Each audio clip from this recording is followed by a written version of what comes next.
Futile death sentence. The death penalty is always one of the most controversial issues in the United States. Along with Washington, D.C., there are 18 other states which abolished the death penalty, but 32 states still kept it in force.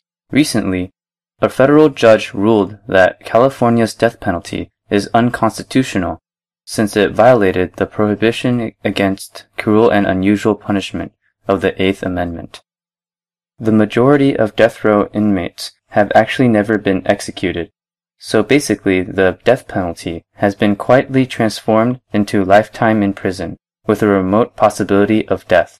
More than 900 people have been convicted of the death penalty in California since 1978, but only 13 out of sub 1,000 inmates have actually been executed.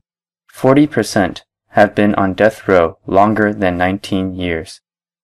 The broken system unfairly leaves inmates with uncertain fates for decades.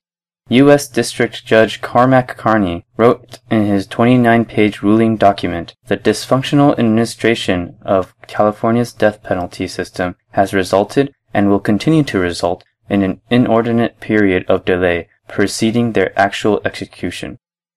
The ruling also vacated Ernest Dwayne Jones, who was condemned to death in 1995, and he petitioned to the court to determine whether his death sentence was valid.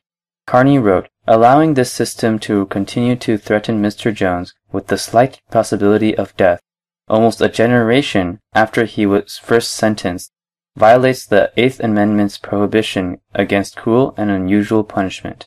In California, there are 285 people on death row who have been in jail longer than Jones." Since California put a moratorium on the death penalty in 2006, no executions have been carried out.